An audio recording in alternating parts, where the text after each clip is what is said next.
देश के कई हिस्सों में पंचायत चुनाव का माहौल है, खासकर उत्तर प्रदेश में। तो ये जानना हमारे लिए बेहद अहम है कि आखिर पंचायती राज संस्थाएं होती क्या हैं, क्या काम होते हैं पंचायतों के, और ग्रामीण विकास में पंचायती राज का महत्व क्या है। नमस्कार, ज्ञान की डिजिटल दुनिया ध्येय रेडियो आप सुन रहे हैं। मेरा नाम है अंजुम शर्मा। बात 29 नवंबर 1947 की है। प्रार्थना सभा के बाद महात्मा गांधी का उद्बोधन होता है। उस उद्बोधन में महात्मा गांधी ने कहा था कि ग्रामीण विकास से ही भारत का विकास संभव है। आप जानते हैं, भारत गांवों के देशों की संज्ञा जिसे दी जाती है, उस विशाल भूखंड पर 125 करोड़ से ज्यादा जनसंख्या अपना जीवन निर्वाह करती है। महानगर से लेकर ग्रामीण स्तर तक सबकी अपनी ज़रूरतें हैं, सबकी अपनी आकांक्षाएं हैं। ये ज़रूरी नहीं है कि किसी प्रदेश के ऊंचे पद पर बैठा व्यक्ति ग्रामीण इलाकों की समस्याओं को उतना ही जानता हो जितना समस्या से जूझे हुए लोग जानते हैं। ऐसे में एक लोकतांत्रिक देश का काम है कि जितना हो सके अपनी जड़ों को वह विस्तार दे।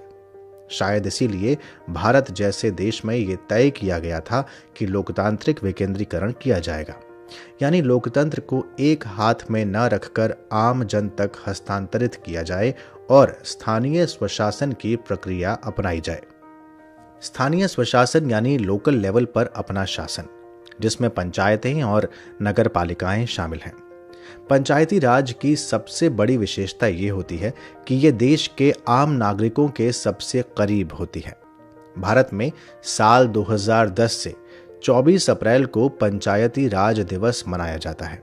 24 अप्रैल इसलिए क्योंकि इसी दिन पंचायती राज संस्थाओं को संवैधानिक दर्जा देने वाला अधिनियम लागू हुआ था। अगर इतिहास के पन्ने पलटें तो साल 1882 में लॉर्ड रिपन ने स्थानीय स्वशासन संबंधी प्रस्ताव दिया, जिसे स्थानीय स्वशासन संस्थाओं का मैग्ना कार्टा भी कहा जाता है। इसीलिए लॉर्ड रिपन को भारत में स्थानीय स्वशासन का जनक भी माना जाता है। फिर 1919 और 1935 के अधिनियम में इसे मजबूती दी गई।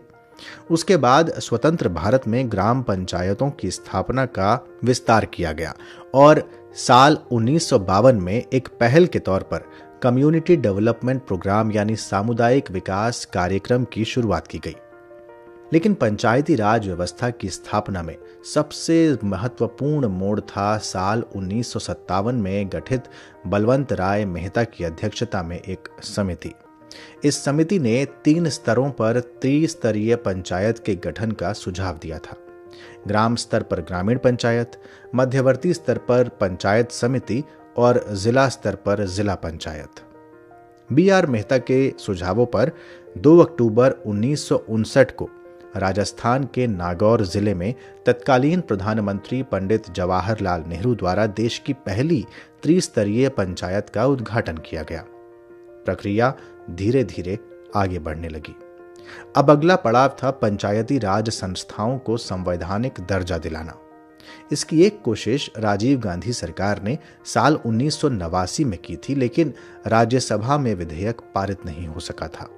फिर पीवी नरसिम्हा राव की सरकार 73वां संविधान संशोधन लेकर आई और 24 अप्रैल 1993 से 73वां संविधान संशोधन प्रभावी हो गया। यही कारण है कि 24 अप्रैल को ही पंचायती राज दिवस मनाने का दिन चुना गया था। पंचायतों के अधिकार क्षेत्र में कृषि संबंधी कार्यों से लेकर प्राथमिक शिक्षा, प्राथमिक स्वास्थ्य, साफ सफाई, पेयजल, सड़क, पशुपालन जैसे विषय शामिल हैं। भारत के संविधान की 11वीं अनुसूची पंचायत के इन्हीं कार्यों से संबंधित है। ग्राम पंचायतों के आय के स्रोत के बारे में बात करें तो ये बहुत सारे टैक्स भी लगा सकती हैं और वो उनकी आय का एक स्रोत होता है, जैसे जल निकासी कर, स्वच्छता शुल्क, जलापूर्ति शुल्क, प्रकाश कर आदि आदि। इसके अलावा ग्राम पंचायतों को साझा मैदान, जंगल और चारागाह जैसे पंचायत स्वामित्व वाली जगह से भी आय की प्राप्ति होती है। भू राजस्व में भी राज्य की ये हिस्सेदार होती हैं, यानी राज्य भू राजस्व पंचायत के साथ बांटता है।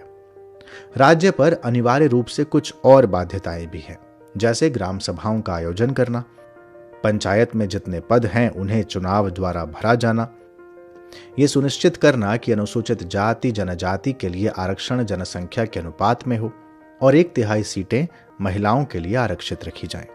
राज्य चुनाव आयोग का गठन किया जाए ताकि पंचायत प्रणाली के चुनाव समय से आयोजित हों।